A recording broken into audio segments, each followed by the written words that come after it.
Hello, everyone, and welcome to the Filmmaker's RoundTable, the podcast dedicated to films, filmmaking, and getting insight from filmmakers working in the industry. I'm Thomas. I'm Dylan. And I'm Ryan. So, Ryan, it's been a long time, hasn't it? It has been a long time, Tom. Yeah, 3 years?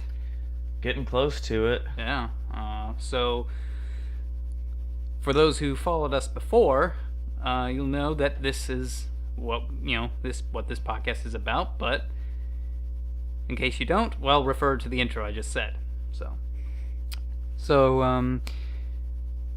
for now, Ryan and I are gonna discuss what's been going on, what we've been up to, and what's happened in the 3 years since the last episode. So, what's happened? Well, first of all, there have been four Star Wars movies since then.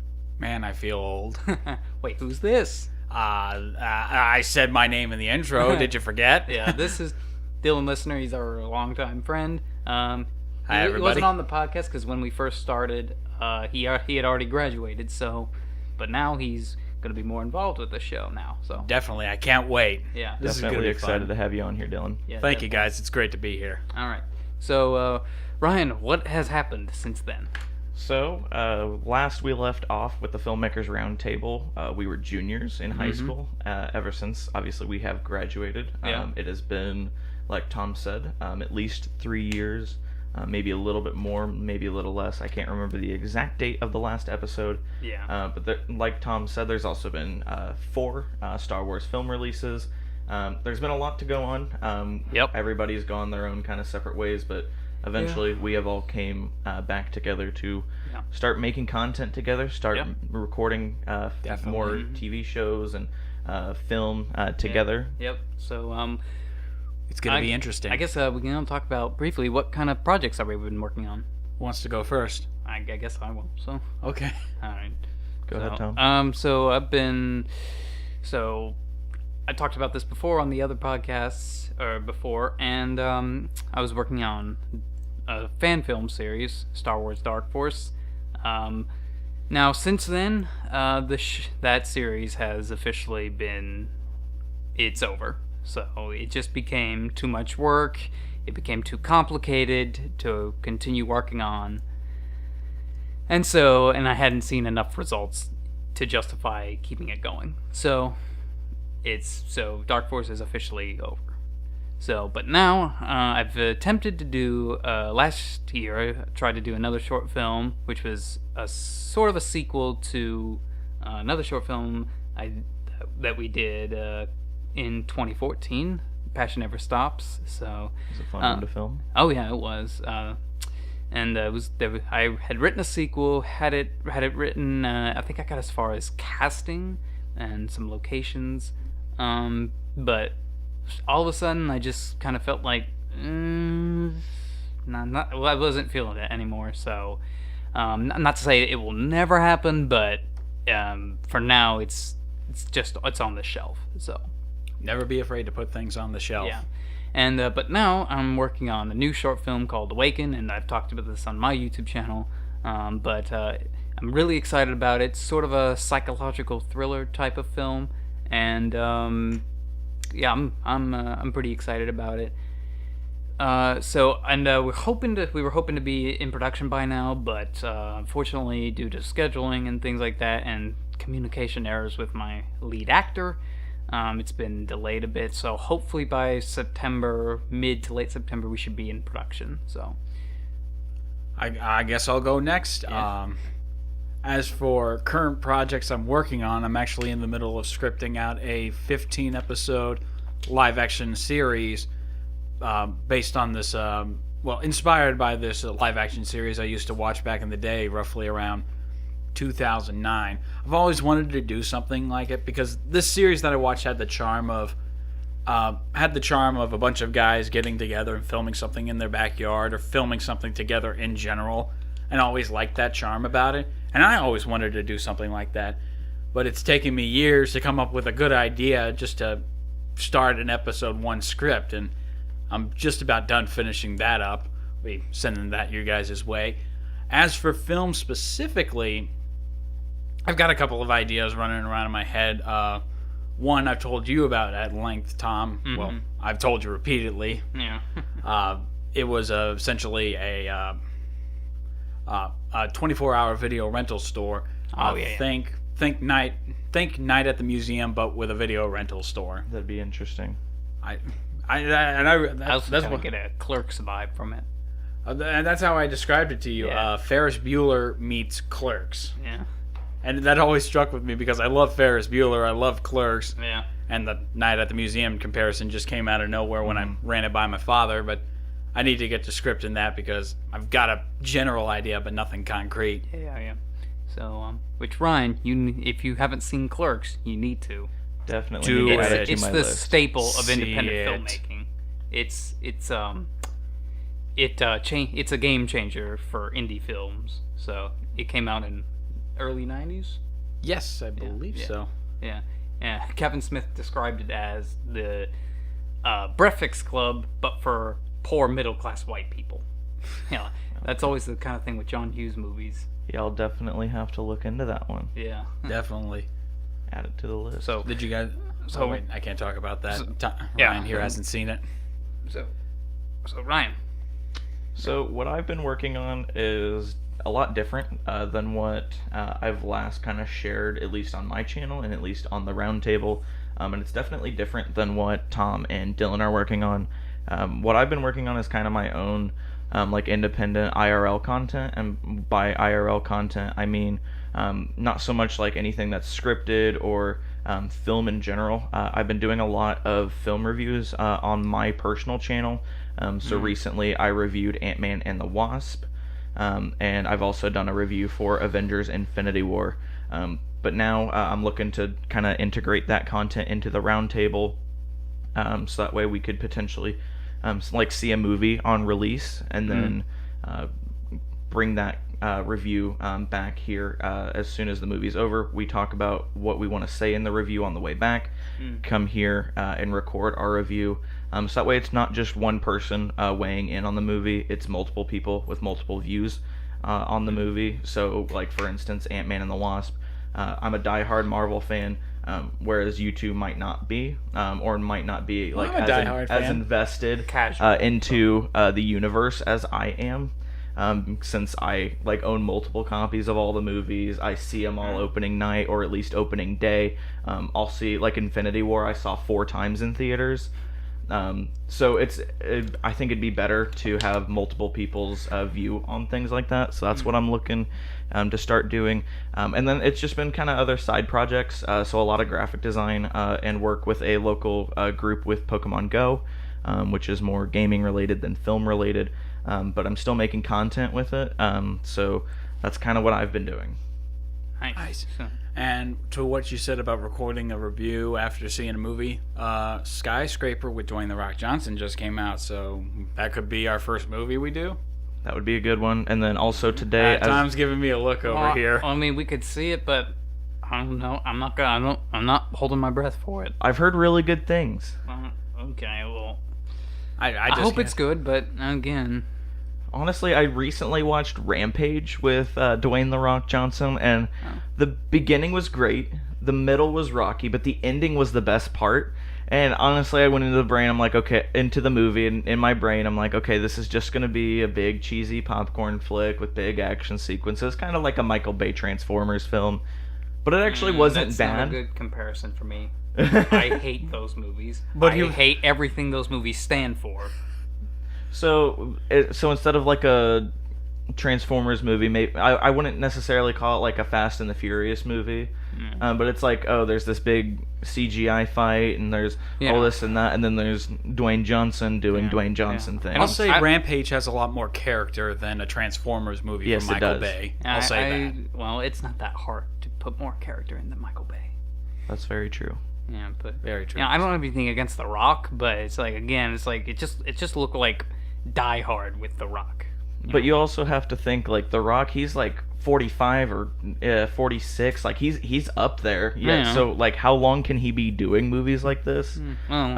You'd be amazed at what older actors can still do, like Stallone, Schwarzenegger, like Tom Cruise, like Stallone, for example. trying to remember which. He's doing another Rambo movie. He's doing another Rambo movie. He was also featured in Guardians of the Galaxy Volume 2. Yes, he was. And an end credit scene in Guardians of the Galaxy 2. So, given recent news of Guardians 3, I don't know if that's going to continue, if they're gonna just kind of cut that whole story off. I know James Gunn, before he was fired from the project, had finished a script or a first draft of Guardians Volume 3, so I don't know if they're setting up something like that where Sylvester Stallone's character with the Ravagers would play a big part in 3, or if they're setting up like a prequel film with the Ravagers. I think they could go either way with that. They could maybe bring Yondu back. And maybe he'll probably do all of his own stunts, because there was a Rocky movie. I remember this fact the other night. I learned this. One of the Rocky movies, Rocky was fighting against an actual professional boxer, and he was taking actual hits. Yeah, Rocky Balboa. It was? That was the 6th movie, yeah. Oh, really? Yeah. Huh. Yeah, he was 60 years old. But that's impressive. Yeah. Actually taking punches. That's awesome. And then he's also, he was in Creed and then Creed 2. That one's new coming out. Obviously, he's probably not doing any fighting in any of those films. Yeah. But he's still in it. Oh, yeah, and there was another movie with De Niro. Yes. What was the name of that movie? Oh, I can't remember. I'm not certain. It'll come back to us later. It's like, James Rolfe described it as like an alternate Rocky 3. Yes, I could see that. Yeah, like if you just change like De Niro with Creed, Apollo Creed, it would have been like that. So, all right. Well, that was a tangent. Definitely. All right. What do we talk about now? All right. So in the future episodes, we're gonna have guest spots, which those are actually gonna be their own separate episodes, individually. Which we have a whole list of people we want to get on. I don't know if we should talk about them or just kind of leave it for a surprise. Let's leave it for a surprise. Okay, because but you'll know if you're in the community of filmmaking on YouTube, then you probably will have some ideas as of who we might have on here. Yeah, I'll let you know it's a big list. When Yeah. Tom and I came together to do the test pilot for this, he had a long list of names. Yeah, there's it's been written for a few months, so The more the merrier. yeah. Yep. Yeah, and hopefully we'll actually have a roundtable, because for those just listening on SoundCloud, and I'll get to that in a sec, we're just standing around Dylan's editing station. And if you're watching the YouTube version of this, you can see yeah, that clearly and, right now. Which is okay. Hopefully by the time we start doing guest stars, we'll have an actual roundtable. So should we call this the filmmakers not so round table? We'll put in parentheses. Yeah. I mean, the corner there where Dylan's standing kind of is round. Oh yeah, it's round. It's rounded. It's round enough, but yeah. Anyway, so that's another thing I want to talk about is how are people going to be able to listen to this? This is going to be uploaded to a new SoundCloud account. I still have to get that set up, but it'll be called the Filmmakers Roundtable.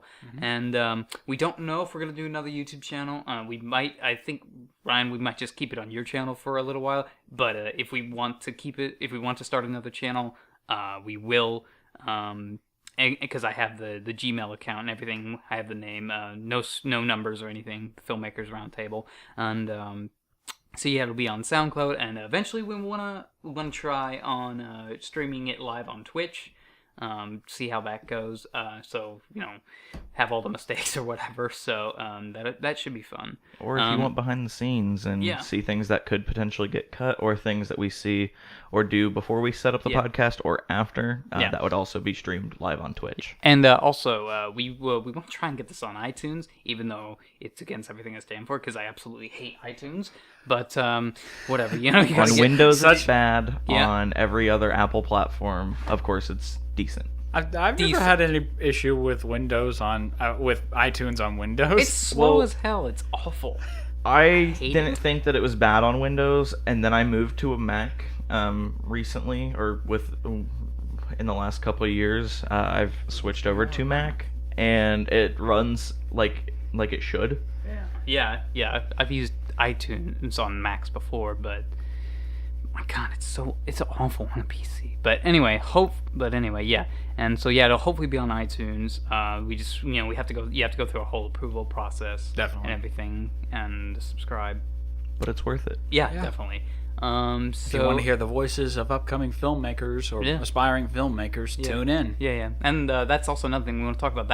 This is also a way to keep ourselves on track with with our projects. So we're trying to hold ourselves accountable by having something to report every week. Yeah. You literally just took the words out of my mouth, Dylan. I was literally going to say the same thing. I'm sorry. It's okay. Great minds Beat me think to it. alike. So. The next thing we got on our list is movie spotlight and movie discussion. Yeah. Do we have any big movies lately that we want to talk about? Well, I mean, like we said, 4 Star Wars movies have come out, and I think we can probably talk more of this later. But there's a lot of discussion on the state of Star Wars and Lucasfilm right now, and we want, like I said, we can talk about this on another episode. But just how like people feel about the franchise as a whole. So, but and it's there's some interesting discussion, and I definitely have some things to say.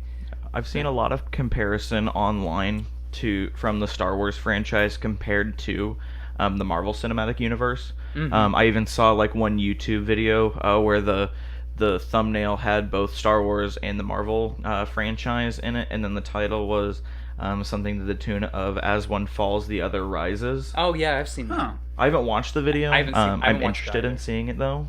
Mm-hmm.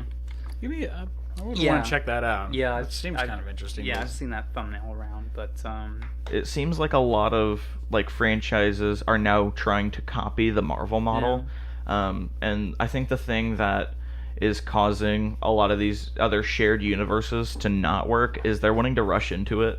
The biggest and easiest example of that is the DC Extended Universe, or as it's now referred to as of like a week ago, the Worlds of DC. Oh yeah. They started off with Man of Steel, which actually isn't a bad movie in my opinion. I've gotten better with it over the years. Yeah, I didn't get the whole major backlash to that movie. Yeah. I never understood. I can understand when people were very concerned about Superman snapping somebody's neck, but the rest of the film, But to go off that, right? A better example of that is the Universal movies. Yes. So that bombed. The Mummy. That was a terrible movie. And the reason why a lot of it bombed is from what I've heard is that Tom Cruise being a part of that movie, he wanted to have a bigger presence in the movie. Yeah. And that ended up having his character have more of a presence in that film than the actual like mummy character itself. Oh, but I'm sure he had some kind of deal going on with him. Had it been successful, that it would have been like Robert Downey Jr. He would have gotten like a little stake in the overall franchise. Yeah, like obviously Robert Downey Jr. Is like the dad of the MCU. Yeah. Like he got paid, from what I've heard, $10 million for his small cameos in Spider-Man: Homecoming. Oh, I'm sure. Whereas Tom Holland was only paid $1 million. So Tom Holland is definitely due for a raise. He's 21, so actually I think he's 22 now. Yeah, so, I think he's like right around my age or so. No, he's like a couple months older than I am. Mm-hmm. So okay. So. I think also another issue with the Universal shared universe that they tried to push off was that the impression that I got from the trailers for The Mummy was that they were trying really, really hard, like unnecessarily trying really, really hard. They were trying too hard to be Marvel, but that's not what the Universal monster movies are about. Because we've seen them. You and I have seen the. In fact, I've got all 4 box sets of the original but monsters. Those aren't action movies, If you want to do an action movie, do like the Brendan Fraser one at least. That's a dumb movie, but it's enjoyably dumb. But and still the classic Universal monsters were horror movies to begin with, and like make them horror movies, because horror movies do pretty well now. And you don't have to spend that much money, because that was like $125 million movie, which isn't terribly high, like the Ghostbusters or Han Solo, which was like $200-300 million. I think personally, like in my opinion, the only other shared universe that has come close to anything that Marvel's done is the one that is working on being set up in Kong Skull Island. Oh yeah, that has worked. That was a great movie. Yeah, Godzilla was so, but it wasn't terrible. Mm-hmm. And Needed then more Godzilla. the Yeah. recent trailer, I haven't seen the trailer for the new Godzilla film. I think it would be cool to do like a reaction video or something to it. Oh yeah. We can do that after we're done recording. But I'm looking forward to seeing what they do in the future, because obviously they got a pretty good cast, at least in Kong, with Tom Hiddleston, Brie Larson, and Samuel L. Jackson, who obviously are also in the Marvel Cinematic Universe, so they know how to play off of Yeah. each other and work. And with oddly each enough, other. this is also Universal, right? Yes, I believe Yeah. I so. think so. Yeah. Yes, they're- yes. Well, Kong is. Yeah, you know, Kong the- is Universal. But Godzilla is Toho. Yeah. So I guess Universal might find some redemption. So Hopefully. yeah. So, but The thing about Skull Island was that it was a King Kong movie. Oh, and yeah. King Kong and action go hand in hand. yeah.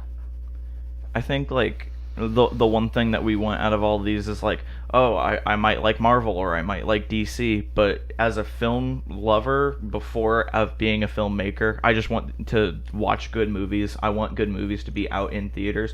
And honestly, like, I've seen a bunch of movies in theaters this year, and I haven't seen a movie this year that I haven't disliked really at all. Like, I think this year has been pretty good, and I'm even including like Solo in that bunch. Like, I think Solo, despite all the online hate or Yeah. the boycott, Yeah. or not doing so well in the box office, I think that Solo was definitely a great film.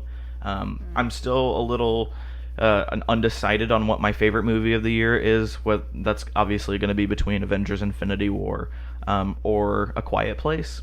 But then you also have to think there's like Black Panther, which passed $1 billion at the box office. Deadpool 2. Deadpool 2 was great. Yeah. Recently, Ant-Man and the Wasp. Incredibles 2. Incredibles Yes. 2. Mission Impossible Fallout came out today as of recording this. A lot of good film coming out this year. I think I'm in the same boat as you, Ryan, because so far this year all the movies that I've seen in theaters have been damn good to okay at the best. But I think there was only one movie that I didn't particularly like this year, and I think Tom knows what I'm talking about. You're gonna have to remind me. Jurassic World: Fallen Kingdom. Oh yeah. I have a little bit of issue with that film, I haven't seen it. Sorry, Ryan. you're fine. I haven't seen it. I saw the first one like when it came out on like Blu-ray. It was it was entertaining enough, but I heard things about Fallen Kingdom. I'm just like, yeah, I'm not interested. Sorry. So. Yeah, obviously I won't go into spoilers or anything like that with Fallen Kingdom, but Same here. I think my issue with it is that it feels like we start and stop like a whole storyline halfway through the movie, and then they give us a beginning and a middle of a whole other storyline, and then they just completely like cut off in the middle of the film. Right. And then they try to wrap it up, but it really doesn't work for me, at least. And I got that know same that it feeling, doesn't too. work for a lot of people. I think that's like the easiest way to put that into words. Yeah. Without obviously saying any spoilers on that. I didn't think the film was bad. I think that I definitely wanted more of Bryce Dallas Howard's character, and maybe a little less Chris Pratt. But that's me. I know a lot of people love Chris Pratt, which is obviously why they put him in the film yeah. so much. Yeah. Who doesn't love Chris Pratt? I mean, the man. He's enjoyable. I like his acting. I haven't seen Passengers. I want to see how he did in that. I actually just bought that film at Disc Replay like 2 weeks ago for like $4 on Blu-ray with a slipcover, and I still need to sit down and watch it. Hey, let me know when you're gonna do that. I wanna watch it I've too. got a ton of stuff I need to still watch. Just stuff I bought. Have either of you seen A Quiet Place? I've not seen that. I wanted to, but I couldn't find anyone that wanted to go. My brother's not a big fan of horror films. Yeah, neither am I. I wouldn't say that it's actually a horror movie. I'd say it's more on the lines of a thriller, which I know is kind of like a blurred line between the genre, but it's not like, oh, random jump scares. Like obviously the music and some of the noise in the film plays into like the whole kind of jump scare thing, but I don't think it's like one kind of like a Conjuring or Insidious where it's like jump scare to jump scare, or just like just trying to scare you. Obviously, there's a really, really good story with that film, and I love the directing by John Krasinski, who directed the film. He helped write the film, and he acted in the film. It's overall a really, really good movie. A lot of people have it as their number one for the year. Like I said earlier, it's kind of tied right now with Avengers Infinity War for me. Right. I need to give it another watch because I've only seen it once, and that's since the Blu-ray came out about 2 weeks ago or so. So I got the 4K of it, and the 4K is fantastic, but I'm sure the Blu-ray looks great as well. Right. And that's another thing. I'm not particularly interested in horror movies, especially like nowadays. I love the Universal movies, but those are atmosphere. And today, I feel like we're starting to get back there, from what I've heard. Like it's not the jump scares or the gore, because that was a whole fad. They tried to replace horror with gore, which that doesn't really affect me personally. I can see somebody being that, but again, horror has not impressed me in the past like 20 years.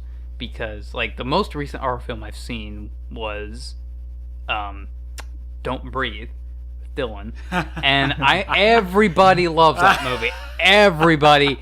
You're still on about this. I don't get it. I don't haven't get seen it. I don't get it. Like it's like I could see everything coming from a mile away. It's like there were a few surprises, but even then, some of the twist. I won't get into spoilers, but the twist I'm talking about. Yeah, Dylan. And I agree with you here on the twist of it. Yeah. Again, we won't go into spoilers, but everyone was building up the twist to be like this big thing, like mind blowing, and then we get to the twist and we're like, okay, that's kind of like logical. Yeah, that's like one of the things you would. That's one of like three things. Well. Okay, that's something that would come to the mind, like like it's like a in the demented mind like that. Yeah, like in the film's logic of one of the characters, it made sense. It wasn't a twist or anything. Yeah, like, oh my god, what I just thought of? This is totally twisted and everything, but I thought, man, I have to go into spoilers. Okay, skip to this point to avoid spoilers. Okay, I'll put it up later. All right. Yeah, you're gonna have to dub in for the people listening on SoundCloud. Okay. It's okay. All right. Gotcha. Okay. I don't know if Ryan, if you want to. Well, okay. I probably won't see the film. Okay, fair enough. No interest in seeing it? Not a whole lot. Like I might pick it up on like a Black Friday sale if it goes down to like $5.99. Yeah. Well, okay. In that case, so I think a better twist, and take this with a grain of salt. The daughter is the one in the basement. That would have actually been a twist. Like his daughter wasn't killed. It was like trying to get some kind of life insurance thing, because that wasn't the whole plot of the film. The people were trying to get the money from him from some kind of life insurance, no, he had money in his safe. They were just random burglars. Yeah, but that wasn't that the money. Like life insurance, or maybe or maybe just insurance in general, because the guy was blind and a veteran. Yeah, it was money for his blindness. Well, we can add that to that. So let's say again, take this with a grain of salt. I mean, who am I to say what Hollywood should do? But I think that would have been a bit of a better twist, and that just kind of randomly came to my head. So actually, I probably ought to write that down and save that. Send it to Sam Raimi. Here, remake the movie. Do this. Well, he didn't write the film. He just produced it. Though I could definitely, like I was telling you after we saw the movie, that I could see Sam Raimi's fingerprints over it. Oh yeah, and there were creative parts in it. Which we're done with spoilers, so hopefully. Yeah. Okay. There were creative moments in it. Like there was one part where it goes pitch black, and then it's just black and white. Yeah. So, yeah. I thought that was really creative. Oh yeah. Usually it's like blue. Really dark blue, but like black and white. I was like, okay, yeah, this is kind of clever. I can get behind that. So, anything else to say about movies? Again, we can't go too much in depth, which we can go more into like with Star Wars and everything. We can get more into that on another episode. That could be an arc of episodes. Yeah, it definitely could. We could just go through and review each film one by one. Yeah. If we wanted to, but that'd be 9 or 10 films now. Oh, yeah. 10 films, 10 episodes. Again, I feel old. Yeah. Yeah, I understand. Have either of you guys seen Ready Player One? I have. Not interested. Not interested. Okay. No. I don't think it's like a terrible film. It came out on Blu-ray this last week. I'm gonna give it a rewatch either tonight or tomorrow, sometime this weekend. Directed by Steven Spielberg, based on the book by Ernest Cline. Yeah. I'm excited to rewatch it. It's one of few movies that I actually only saw once in theaters. Usually I'll give a film multiple watches in theaters. I think it's a great movie. It has a lot of Easter eggs, whether you like gaming, whether you like film, or Pop you're culture just in general. Yeah, pop culture. It's a great movie. Tom, I think you might like it, given all the film references and Easter eggs in that film. I mean, it's like there has to be something more than that. Yeah, I have to be invested in the story and characters in order for me to like it. I mean, the references are fine, but yeah, I'd say that it is a little slow, like towards the middle and end. Like the plot does go a little bit slower than what I would like. Yeah, when it comes to Blu-ray, I might get it, or maybe I'll just get the DVD and or maybe wait for like a Black Friday sale. Maybe. To me, it's a solid 8 out of 10. But I'll admit, it does kind of straddle the line between an actual story that stands on its own two legs and reference the movie, which references and action sequences. That's the thing with me in movies. It's that if I'm not interested in them, whether I think they're going to be good or bad, then I'm probably not going to see them. I'm just like, if the trailer doesn't grab me, or if what I hear doesn't really that might be worth seeing. I was like, I want to actually see this. Like, The Greatest Showman. I saw that. I was like, oh my god, this is awful, but I love this. I haven't seen it yet. Pretty decent movie. Yeah. My folks love the music. My mother loves it. That everyone's giving it 110%. So yeah, I love Hugh Jackman in the movie. I didn't think I would like him in anything other than X-Men or Logan, just because it's weird seeing Wolverine singing and dancing. Yeah. So I take it you didn't like Les Miserables? I haven't seen it. Ah, okay. Thank God we didn't see it in New York. That's true. Oh yeah. Anyway, but yeah, even like Justice League, I was like, I know a lot of people didn't like that movie. I think it's decent. It's not as bad as some of the other DC films have gotten, but I think Suicide Squad is rock bottom. Yeah. I think the best parts of that movie is Will Smith as Deadshot. Yeah. Deadshot, and he was awesome. Margot Robbie as Harley Quinn. Yeah, they were the best parts of the movie. I didn't see that in theaters, but that's the thing is, like, with movies, I have to be genuinely interested. Like Thor Ragnarok, I heard a lot of good things about, and I didn't really care for the other Thor movies. Nobody really did. But and so I watched that. And I was just like, this kind of.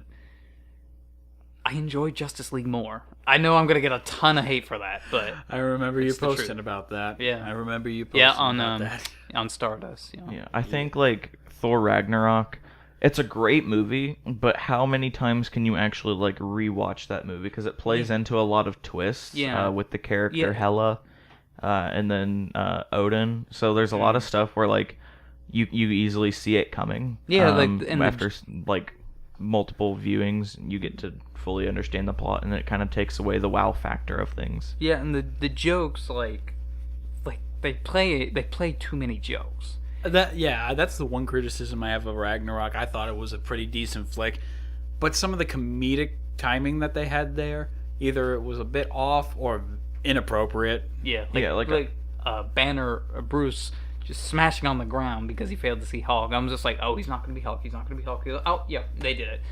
Yeah, that was the running thing with the movie. It's just like, I'm hoping they don't do this joke. Please don't do that joke. Don't do the joke. Don't do it. Don't do it.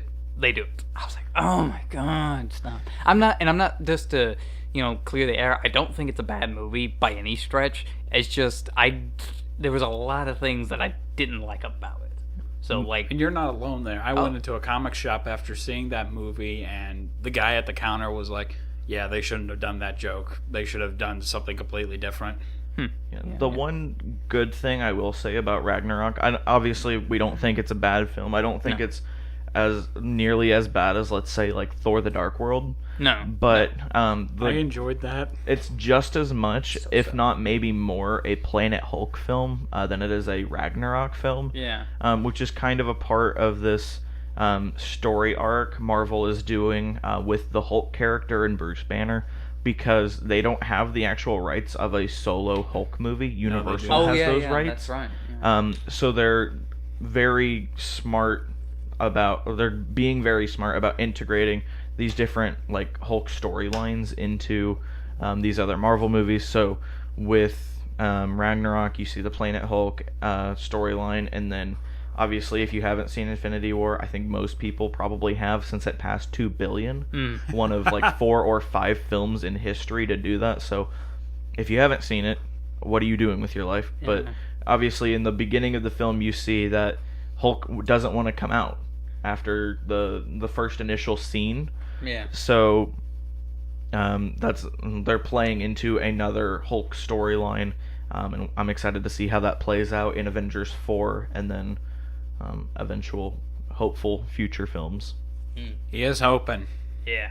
Because we don't know who lives and who dies in Avengers 4. Well, some we know, but Some we know, but that might be due to like contracts and all that, which those can always be redone or rewritten. So yeah, we'll see. But you know, Let's hope we don't have another Edward Norton situation. I don't think so. Can't believe Bruce Banner got plastic surgery. He looks like Mark Ruffalo now. Yeah. Ruffalo is a better Hulk, though. Yeah, he is. He won me over. Yeah. Mark Ruffalo did. Mhm. Yeah. I don't remember Edward Norton really. He wasn't bad, but he didn't really bring anything new to it. Like, or he didn't really bring anything. It's just Edward Norton. Yeah, it's just weird watching Fight Club and then the Incredible Hulk film. That's what I said. It's just. I feel like with Fight Club, it's just Edward Norton, but it kind of works because because of the twist. But although that movie does have some pretty awesome music. Mhm. That's probably one of the best scores of a Marvel movie we've had in a while. I mean, the Avengers one is awesome, but Yeah. Obviously, you also have to include like Guardians of the Galaxy with those awesome mixtapes. Yeah, I'm talking like orchestral. Okay. Yep. Orchestral music, cool score. There's actually a video I've been meaning to watch. It's talking about the thematics behind the orchestral themes that play and work with the visuals. Like they dissect everything from the regular score to the music that's used in Guardians of the Galaxy, as far as I remember. But I need to sit down and fully watch that video. Yeah, I've actually bought both Awesome Mix Volume 1 and 2 at least twice. I own it on CD, and I actually own them all on cassette because Nice. Disney's Music Emporium sells them. That is amazing. Like, hey, maybe cassettes could come back, even though let's be honest, they are a bit of an outdated medium. Some artists still put their albums out on cassette. Yeah, and, Really? And I vinyl. knew that people were putting them out on vinyl. Yeah, vinyl records. are Vinyl making a is comeback. still Oh, I know. thriving. Yeah. Well, did they ever really leave? I don't know. Kind of went underground for a little bit. Yeah, Yeah, but now definitely. it's like I go to FYE or a place like that. You and, see the new Drake album on vinyl. or something. the Force Awakens or Last Jedi on vinyl. So Or if you Yeah. go into Goodwill, you can find the original Star Wars score on vinyl. I found that once. really Yes, I did. I've actually got it up there in my stack. nice. No, wait, it's inside. Never mind. Yeah. I should have brought my vinyl player. I've got one up there. Or go to a flea market and see what you could find. Found I think it was either a laser disc or a CED of The Empire Strikes Back. Wouldn't that be something to make a comeback Laserdisc? No. Eh, No, not when it'd be people- interesting. Because they were analog. Like they played like a tape. Like if you rewound them, you had that fuzzy line, which is weird because it's a disc. You think it's digital and everything. It's almost like the war of Blu-ray versus HD DVD. That died out pretty quickly. And Yeah. the one film that kind of ended that war was The Dark Knight. Came out exclusively on Blu-ray. And then that's what kind of pushed the Blu-ray market. And now there's the debate of, do you buy 4K Blu-ray or do you buy regular Blu-ray? We haven't quite gotten to 4K yet. Like shooting 4K, so we're waiting a little bit longer before it gets to our level. It's kind of like where HD was in like 2010, 2011. Yep. Dylan and I talked about this when we did a commentary of my old work. Mm-hmm. You know, so it's like we're getting there. We're almost there, but we're gonna stick to HD for now. Yeah, that and most people don't have. Camera over there is recording on. Yeah, so if you got a problem with that, well, too bad. I That can't and, afford like, a 4K. There's a lot of people who don't have a strong enough internet signal to Stream 4K. provide Yeah. 4K streaming. Yeah. Which is different when we're talking about like a 4K Blu-ray disc. Yeah. My thing is I own some 4K Blu-rays, but I also buy regular Blu-ray still on some film. It just depends on the film. So obviously like Marvel films, and there are some films like A Quiet Place who are like a really good transfer to 4K, and then you've got some other films like I recently bought the 4K set for Jurassic Park. Great set, but like it's a digital remaster to upscale to 4K, kind of like the difference of like a DVD to a Blu-ray. Obviously, there's probably more of a difference between DVD and Blu-ray than there is Blu-ray and 4K, but it's film to film to me. It just depends. Yeah. Gotcha. Yeah, same. Okay, so Now what to talk about? well, yeah, that is a good question. So, the next thing on our agenda is what's going to be in future episodes is a skill showcase. Discuss and explain a skill of filmmaking, that either one of us have implemented or tried out. So, like, do we want to do something like that right now? Do you got a skill that you've recently thought of, Ryan? Car crash? Yeah, we can talk about that. Yeah. Yeah, I'd like to hear about this. Yeah, okay. Oh, this is gonna be fun. So I did an episode of both tutorials on this on my personal YouTube channel. And Link in the description. we'll have all the links to where we're going to distribute everything. So And any special outgoing links will be in the cards. yeah. Anyway, so anyway, back to the car crash. Yeah. So you were in a car crash? Let's not go into that. Oh, I'm sorry. I was okay. You're fine. Move on. You're fine. Okay. So anyway, for this short film, it doesn't really spoil anything. There's a car crash scene in it. Mm-hmm. So I've never done anything like that before, and to avoid total awkwardness and not knowing what the heck to do, or having something totally screw up on when we actually shoot in a couple months. Excuse me. So I talked to Dylan. We decided, and we said we decided to shoot some test footage. So which I have the actual test video on. It's unlisted. I might have it linked in the description. Get to check out my hammy acting. Yeah. So anyway, so we learned all the kinks and everything. So like recording my angle.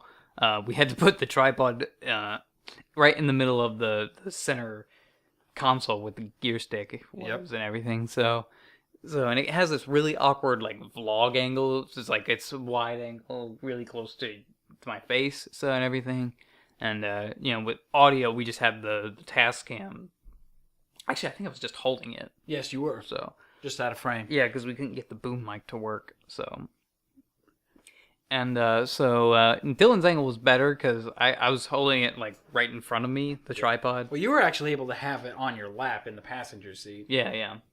Because I couldn't hold it at the same time while driving. Oh, of course. So we got his angle, and we got the car crash. So we got to figure out all that, and I'm gonna actually get like a little window mount for the camera to go on. So pretty soon. And after that, and then the actual car crash. So we got some funny stories. Yes, we do. So we were actually outside of Dylan's place, like on the road. It's a pretty secluded area. Mm-hmm. So not a lot of cars go down here. The only traffic we really get out here is for people trying to find the highway. Mm. In fact, when our exit here was closed, we got tons of traffic a couple years ago. Yeah, I bet. So anyway, I parked my car. We used Dylan's car for the driving stuff, for the inside the car dialogue. And there's a POV over the shoulder shot of the car crashing into our hero car. Mm-hmm. So I just used my car, placed the camera on a tripod, and I just floored it into reverse as fast as I can, swerving in and out. And I kind of, I went into first take. Yeah, I went into a bit of a ditch. I didn't get stuck or anything, but But he just flung himself out when he kept going backwards, Yeah. and I wanted to see how that would look going forward in the final test footage. yeah. It wasn't the take we actually used. No, it wasn't. So I did it again. So and then better, I stayed on the road. So I mean, the reason I was doing that is because the driver in question is drunk, under the influence. So I was going to reverse that shot and was going to place it over the green screen that we shot. and something that's else. another thing I'm going to get into. The green screen was actually not a good idea to use the green screen. We should have used a blue screen, this is why we do the test footage, because it was hard to get a solid key. Because with the sun, it was kind of just blowing out the screen. It's just a green fabric. Not to mention the issues we had to encounter getting the green screen over the windshield. Yeah, because Dylan lost some of his legs for his green screen stand. I didn't lose them. Well, they're stuck behind the cabinet and the wall in here in the studio. Still? But I know. Well, they're not lost. I know where they are. Are they still behind there? Yes, because we haven't been able to move the cabinets. Okay. I've been worried about other things. I've been worried about getting a job. I just can't move a cabinet while I'm in the middle of other work. Why not, Dylan? Do you see my arms? I am not strong. I couldn't lift that entire cabinet. Just do it, Dylan. Well, what are we going to the gym for? To lose fat. That's what I'm going to the What gym have you for. been getting under the bench press for? To tighten out the torso area. Well, what have you been doing pull-ups for? What have you been getting on the pectoral fly for? What have you been straightening the biceps for? Huh? To trim down my stomach and my chest. How's it going? I don't want to talk about it. Okay. Yeah, fair enough. Okay. But now that everything is kind of coming down, I will get those out of there. Okay. Anyway. So, we had to kind of use some scrap pieces of wood to hold it down, but the wind kept blowing it down. So we eventually draped it over the actual windshield, and actually propped up the two poles, holding it up against the side mirrors. Yeah. So we did, that. And again, we should have used a blue screen, which we will use on the actual short film. So, because again, the sun was just blowing out the entire screen, and it was hard to get a good key. It looked okay for what it was, but still. And Ryan, we definitely want to use, when we do the short films, you'll be DPing. We want to get actual drone footage of the car moving. Yes, that's something I'm very excited to check out and do. Because we just used my GoPro, and it worked, but it's it's obviously a GoPro. It's obviously attached to the car, so it didn't need to look the best because, like I said, it's just test footage. And also, for the inside car dialogue, we'll be using reflectors. Because the sun, it wasn't like there's the cliche, everything's overexposed. It wasn't the worst you could see outside, but again, it's okay, there needs to be more detail. It was more hot than overexposed. Yeah, so that's one thing we'll be using. So yeah, that should be fun. That's. I'm trying to think if there's anything else to say about that. Don't lose your pieces to your green screen setup. Yeah. Tom over here is giving me a look. Yeah. Safety first. I'd advise using a blue screen for really any outside shooting, especially outside a window. But the biggest important takeaway is take a day to do test footage. Yeah. You want to work this stuff out before you Absolutely. actually go film. If it's stuff you've never done before, test it, because if I'd never done that, then it would just be a disaster when we actually came in to start shooting it. So, you got anything to add, Ryan? No, other than I'm excited to whip the drone out and use it more, and just work on this on these projects with you guys. Yeah, and that's one thing I wanted to do, because for this film I just want to focus on directing. Obviously I'm writing, producing, and probably gonna edit it, but I just want to. When we're actually shooting it, I don't want to get my hands on the camera. I want to just focus on directing the actors and everything. So, because whenever I have to do camera and directing, then I'm just like, I'm given like 50%, when I know I can do more, I know I can talk to these actors more. So when I can just focus on one thing, just directing, well, tell people where to go, how to say what to do, then I can give it 110%. So, not a bad way to go. Yeah. So. Yep, and I'd be more than happy to direct the photography. That's great to hear. And I'm up for doing anything that you need help with. You'll probably be switching between sound and behind the scenes, and whoever else we can get. So some of our old high school proteges. Yeah. But yeah, I think that's I think that's about all I can say for that. So. Well, that's all the time we got here on the Filmmakers Roundtable. Yeah, but so yeah, I think that's about all we have to say. How long have we been going? We are about to hit an hour in 10 minutes. Yeah, and that's about what kind of episodes we want to do. Yeah, half hour, an hour. So that was what was Ryan, like 40 minutes a typical episode, maybe less. I think we did about a half hour on each episode, just because they were based on like the I don't even remember what it was called, like coach periods and prime time. Yep. Yeah. I guess that's it's been a while. Well, we didn't have prime time junior year. Remember? No, I forget what exactly it was. I guess we had multiple coach periods. Yeah, that was junior senior year. So we kind of had to conform to those time constraints. Yeah. That's true. I don't know, sometimes we did it during the periods. Yeah. Because we did it with Riley, so. Mm-hmm. Which, where the heck is he?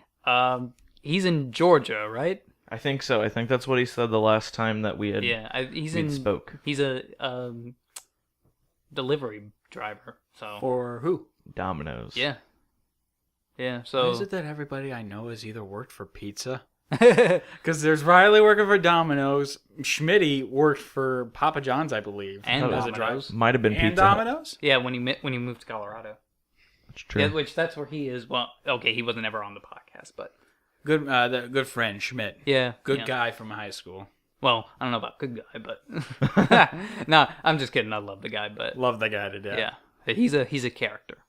I think we're all characters, and honestly, we're all characters playing out the movie that is life. So yeah, Riley, we love you. Don't know if we'll never be on the podcast again, but for now, it's unlikely. So we could always Skype him in. Yeah. If you're ever in town, Skype you in. Yeah. But yeah, there's that, and yeah, I think that's about all we can say. So yeah, look forward to this. Look forward to further future episodes, which we'll discuss after we stop recording. I'm trying to think if there's anything else. Yeah. I think that's just about it. Yeah. I'm trying to think of a close. I never thought about a close. So if you would like to check out any of our work or keep updated on what we post on our YouTube channels, as we said, everything will be available in the description below. Yeah. Any special links that we provided out through this episode will be available in the cards. If you'd like to suggest movies for us to see, look over, whatever, discuss, be they modern or retro, please leave them in the comments below. This is the Filmmakers Roundtable. That's good. We gotta write that down. So, see y'all next time. Bye-bye. See ya.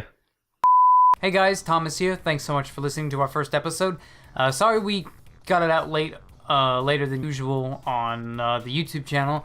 We're new. We're trying to figure things out here and get everything organized and situated with the new YouTube channel, with the new content we're going to be creating on this channel, which we're all very excited about. So, but make sure to follow us on SoundCloud, because this podcast will be coming out every Monday, and hopefully soon we should be on iTunes. So the Filmmakers Roundtable is coming out every Monday, and then pretty soon we'll be announcing new content and everything. So, but in the meantime, you can subscribe to this channel, the Roundtable. We're still trying to figure out that name as well. And you can subscribe to our YouTube channels, which those links and all the other links we've mentioned in here will be provided in the description of this video. So thanks for listening, guys, and we'll see you next time on the Filmmakers Roundtable.